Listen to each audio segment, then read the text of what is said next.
पुण्यात्माओं, यदि कोई गफलत में जी रहा है तो उसकी अपनी मौज, उसकी अपनी मर्जी है, उसका अपना ज्ञान आधार है। जो व्यक्ति इस परमपिता परमेश्वर से अपरिचित हैं, जो व्यक्ति पूज्य गुरुदेव जी को समझ नहीं पाए, उनको जान नहीं पाए, पहचान नहीं पाए और उन्हें एक आम व्यक्ति, आम संत या आम मानुष मान के उनके साथ में लगे रहे, दास उनके विषय में तो नहीं कह सकता है, लेकिन जितना परमपिता परमेश्वर ने दास को सद्बुद्धि बख्शी है ज्ञान आधार से, अपनी सत प्रेरणा से, तो पुण्यात्माओं दास निश्चित तौर पे ये कह सकता है कि परमात्मा जेल में बैठने नहीं आया है और 7 साल कम नहीं होती हैं। दास तो ये कह सकता है कि परमात्मा अपनी तरफ से समय बढ़ाता जा रहा है ताकि लोग समझ जाएं, मेरे बच्चे समझ जाएं, सही रास्ते को अपना लें, मेरे मार्ग दर्शन अनुसार चलें, ज्ञान को आधार बना लें, सत्संग रूपी वचनों को आधार बनाएं। परमेश्वर सिर्फ और सिर्फ, क्योंकि इस दुनिया को तो विनाश हुआ पड़ा है पुण्यात्माओं, दुनिया बिल्कुल खत्म है। ये समय जो परमात्मा बढ़ा रहे हैं, वरना अभी तक तो आपस में देशों को भिड़ जाना था, लड़ जाना था, गोले बारूदों की बरसात हो जानी थी।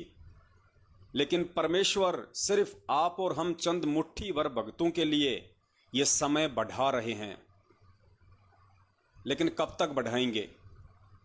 तो पुण्यात्माओं, दास की विनती है, जो ना समझे या ना समझना चाहे उनकी अपनी मौज है, लेकिन जो मेरे सत्सेवक भाई बहन हैं, जो परमेश्वर के ज्ञान को आधार बना के अपनी भक्ति कर रहे हैं, अपने दैनिक जीवन की जो क्रियाकलाप हैं वो कर रहे हैं, उन सभी से मेरा हाथ जोड़ के विनती है, मेरा निवेदन है, आप अपनी भक्ति मर्यादाओं को चेक करते रहिए, क्योंकि आने वाले विनाशकारी समय में, और विनाश तय है, दुनिया की कोई भी शक्ति उसको रोक नहीं सकती।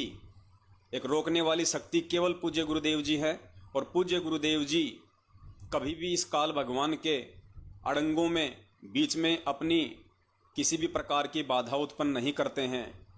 और काल भगवान ने इस पूरी दुनिया का सत्यानाश करना है, क्योंकि चौथा युग चल रहा है और इसने खुद ही परमात्मा से ये वरदान लिया था कि परमात्मा चौथे युग में जितने मर्जी जीव ले जाना। पुण्यात्माओं, चौथा युग चल रहा है। हम किसी को कोई बात कह के या किसी से कोई वरदान लेके हम भूल सकते हैं, क्योंकि हम जीव संज्ञा में हैं, लेकिन काल भगवान को भी पीव की संज्ञा दी गई है, क्योंकि ये भी 21 ब्रह्मांड के जितने भी प्राणी हैं उन सब में सर्वश्रेष्ठ है, बल में और बुद्धि में।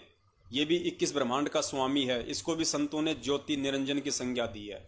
वो नहीं भूल सकता और उसे अच्छे से पता है कि परमेश्वर अपने वचन का पक्का है। 7 वचन पलटे नहीं, चाहे पलट जाए ब्रह्मांड।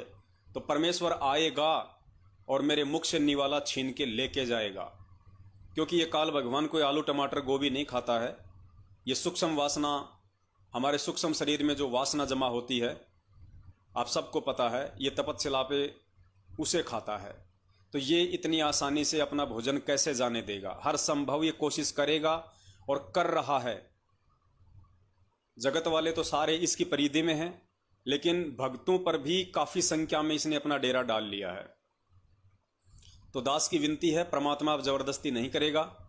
परमेश्वर ने हमें बचने का एक मार्ग जो है वो दे दिया है, अपनी भक्ति, अपनी मर्यादा, सब कुछ परमात्मा ने समझा दिया है। अब बचना आप और हमको इन मर्यादाओं के आधार से स्वयं ही पड़ेगा। तो दास की विनती है सभी सत्सेवक भाई बहनों से, आप जी परमेश्वर की मर्यादाओं का विशेष तौर पे ध्यान रखिए, दास भी ध्यान रखेगा। बारंबार हम बंदी छोड़ से दंडवत प्रार्थना करते रहें कि हे परमेश्वर, रोज प्रार्थना करें पुण्यात्माओं। वैसे तो संध्या आरती होती ही प्रार्थना के लिए है, जाने अनजाने की गलतियों के लिए, युग युगांतरों की महाभूल और गलतियों के लिए ही हम संध्या आरती करते हैं, अपने गुरुदेव से वंदना करते हैं, उनसे क्षमा याचना मांगते हैं। उसके अलावा भी जब भी समय मिले परमेश्वर को दंडवत करके और मालिक से क्षमा याचना मांगते रहिए कि परमात्मा 2 सेकंड पहले भी यदि दास से मन वचन कर्म से कोई गलती हो गई हो, परमेश्वर दास को तुच्छ बुद्धि जीव जान के अक्षमा कीजिए परमात्मा। पुण्यात्मा, वरना बचाव का कोई तरीका नहीं है। दूसरी बात, भक्ति का मूल, भक्ति का आधार, भक्ति की नींव केवल सतगुरु है। और जिन आत्माओं को ये बात समझ में नहीं आ रही अभी तक, जो आत्माएं अभी तक परमपिता परमेश्वर सतगुरु रामपाल जी भगवान को नहीं समझ पाए, उनको नहीं जान पाए हैं, वही आत्माएं उनकी शरण में होते हुए भी धोखा खा चुकी हैं और खाती जा रही हैं। वो लोग जो पूज्य गुरुदेव जी से काफ़ी समय पहले ही दूर हो चुके हैं, कुछ आत्माएं बरवाला कांड के बाद में दूर हो चुकी हैं, कुछ आज दूर हो चुके हैं। पुण्यात्माओं, ये सौभाग्य समझना, जितने भी भगत भाई बहन जो आज अपने गुरुदेव को भगवान मान के, उनको परमात्मा मान के, और जिन्होंने 8 सितंबर को परमेश्वर का प्रकट दिवस मनाया है अपने घर पे या जहां भी जैसी भी व्यवस्था परमात्मा ने करवाई, ये आपका परम सौभाग्य है कि परमेश्वर ने आपको इस पिछली पीढ़ी में संभाल के रखा हुआ है। ये निशानी है इस बात की, यदि आपने प्रकट दिवस मनाया है तो 8 सितंबर को, ये इस बात का सबूत है, इस बात का प्रमाण है कि परमेश्वर आपके ऊपर 100% मेहरबान है। क्योंकि सबसे बड़ी जो कमी होती है, गुरुदेव ने बताया, वो यही होती है कि जीव अपने सतगुरु को परमात्मा नहीं मान पाता, उन्हें परमेश्वर नहीं मान पाता है, खाली अपना गुरु समझ के, एक संत समझ के ही छोड़ देता है। वरना परमात्मा तो हर समय इस पृथ्वी पे रहते हैं। असंख्य बार वो परमात्मा इस पृथ्वी पे आए हैं। चारों युगों में 4 बार आने का जो विवरण है, एक कमल के विकसित फूल पे शिशु रूप में, पुण्यात्मा वो तो मात्र चारों युगों में एक बार परमेश्वर को लीला करनी पड़ती है, सिर्फ ये दिखाने के लिए और वेदों में लिखी हुई परमात्मा की उस महिमा को सत्य साबित करने के लिए। जो वेदों में लिखा गया है कि वो परमात्मा एक कमल के फूल पे शिशु रूप में प्रकट होता है, बाल्यकाल से ही जो है कंवारी गायों के दूध से उनकी परवरिश होती है, सिर्फ और सिर्फ ये जो कमल के फूल पे शिशु रूप में आने की जो लीला है, सिर्फ वो परमात्मा वेदों में लिखी अपनी महिमा को सत्य साबित करने के लिए आता है। वरना उस परमात्मा को कमल के फूल पे या फिर गुलाब के फूल पे शिशु रूप में प्रकट होने की कोई आवश्यकता नहीं है, कोई जरूरत नहीं है। वो समर्थ है, उसके लिए तो चुटकी बजाने जितना काम भी नहीं है इस पृथ्वी पे जब चाहे जहां चाहे प्रकट होना। तो कोई ये ना सोचे कि जो असली परमात्मा है, जो असली कबीर भगवान है, वो केवल वही होता है जो कमल के फूल पे आता है। ये सारी भ्रमणाएं समाप्त करने के लिए ही परमात्मा ने हमारे को ये तत्व ज्ञान दिया है और इस कलयुग की पिछली पीढ़ी में पैदा करके हमारे को शिक्षा दी है, टेक्नोलॉजी दी है।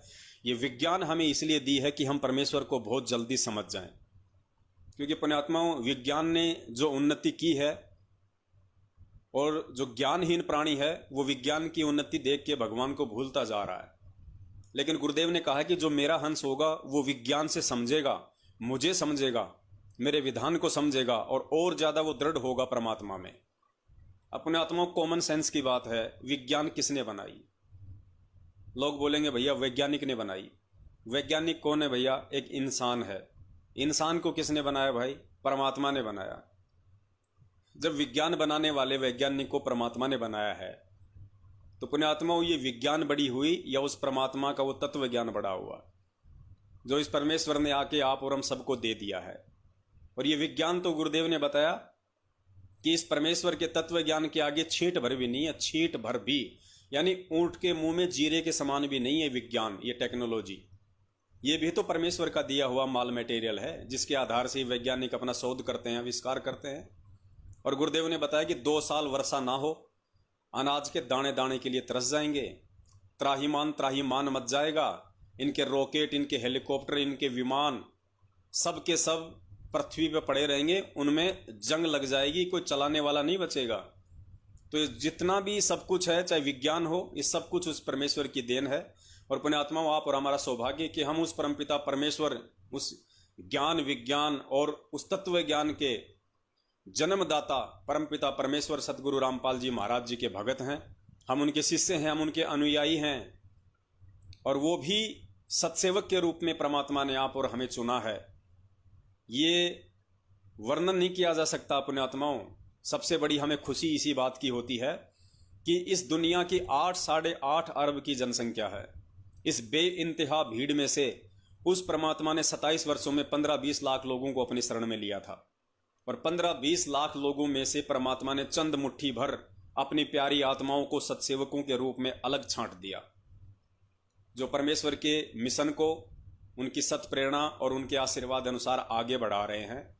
एक छोटा सा सहयोग अपने परमपिता परमेश्वर के ज्ञान आधार से उनके पद चिन्हों पर चलते हुए वो प्रयास कर रहे हैं इसको आगे बढ़ाने का।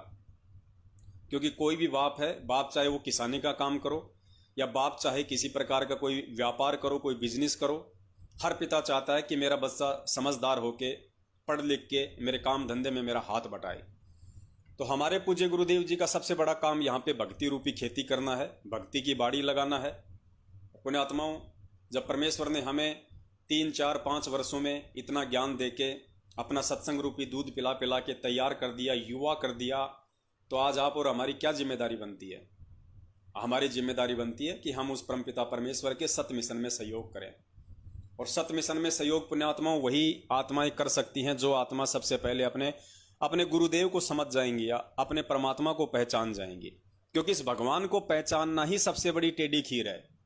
आज जितने भी लोग जो गुरुदेव से दूर हो चुके हैं, कई वर्षों तक उनकी संगति में रहे, वो कहते हैं हमें सतनाम तक प्राप्त हो चुका था, सारनाम तक प्राप्त हो चुका था, उसके बाद भी वो आत्माएं आज पूज्य गुरुदेव जी के जेल जाने के बाद उनकी भक्ति में या पूज्य गुरुदेव जी में मनमुखी और अपनी ज्ञानहीनता के चलते दोष निकालकर आज उनसे कोसों दूर हो चुके हैं।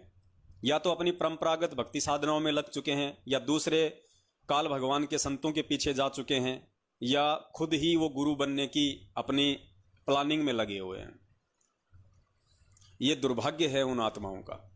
अंत में अगर उनका थोड़ा बहुत कोई भक्ति अंश शेष है, पुण्यात्माओं उनको अंत में रो पीट के और धोबी वाली कुत्ते की अपनी हालत बना के अंत में उनको इसी परमात्मा की शरण में वापस आना पड़ेगा।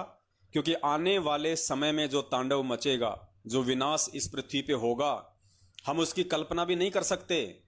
पुण्यात्माओं 8 अरब की जनसंख्या में भक्ति नहीं हो सकती। परमात्मा समर्थ है, हर भाषा का ज्ञाता है, हर भाषा का जानकार है। वो परमात्मा चाइनीज में सत्संग नहीं करेगा, वो परमात्मा ऑस्ट्रेलियन भाषा में सत्संग नहीं करेगा, वो परमात्मा अफ्रीकन भाषा में सत्संग नहीं करेगा। क्यों नहीं करेगा? उसके लिए परमात्मा ने हमें टेक्नोलॉजी दे दी है। और यदि ऐसा कभी कोई समय आया तो परमेश्वर की अपनी मौज है।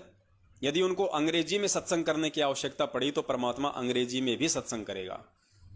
परमेश्वर को यदि नाइजीरिया की भाषा में सत्संग करने की आवश्यकता पड़ी तो परमेश्वर नाइजीरियन लैंग्वेज में भी सत्संग करेगा। क्योंकि ये परमात्मा है धरती पे, जो जीव जंतुओं से लेके पशु पक्षी सबकी भाषा जानता है। उनके मन में उठने वाले विचारों से वो परमात्मा परिचित है। वो समर्थ धनी आज हमारे सतगुरुदेव जी के रूप में धरती पे प्रकट है। तो पुण्यात्माओं, वो भयंकर तांडव मचने वाला है जिसकी हम कल्पना भी नहीं कर सकते हैं। जिस प्रकार आसमान से ओले गिरते हैं, 5 सेकंड पहले किसी को नहीं पता होता कि ओले गिरने वाले हैं। आंधी का पहले पता लग जाता है, बारिश का पता लग जाता है। लेकिन पुण्यात्माओं, जैसे भूकंप अचानक आता है, ओले अचानक से गिरते हैं, इनका मालूम भी नहीं पड़ता है और फटाफट ये जितना नुकसान होता है उतना नुकसान करके निकल जाते हैं। ऐसा ही इस पृथ्वी पे जो कुकर्म, जो पापकर्म, जो व्यभिचार जो बढ़ चुका है, पुण्यात्माओं उन्हीं मनुष्यों के कर्म आधार से अब उनको वो यातनाएं भोगनी पड़ेंगी। और 8 अरब की जनसंख्या में भक्ति नहीं हो सकती। आपको अच्छे से पता है 27 साल कम नहीं होती दुनिया को संदेशा देने के लिए कि भैया भगवान धरती पे प्रकट है, आ जाओ, शरण में आ जाओ। लेकिन कितने लोग आए? जितने आए उनका सौभाग्य। और दुनिया वालों की हम क्या कल्पना करें कि वो पूज्य गुरुदेव जी के ज्ञान को समझेंगे, स्वीकार करेंगे, जब खुद पूज्य गुरुदेव जी के ही 70% भगत उन्हें परमात्मा नहीं मानते, उनके ज्ञान को आधार बना के नहीं चलते। पुण्यात्माओं, यदि परमात्मा ने इस घोर कलयुग में यदि सतयुग लेके आना है, अच्छा माहौल उन्होंने पैदा करना है अपने बच्चों के लिए, भक्ति के लिए।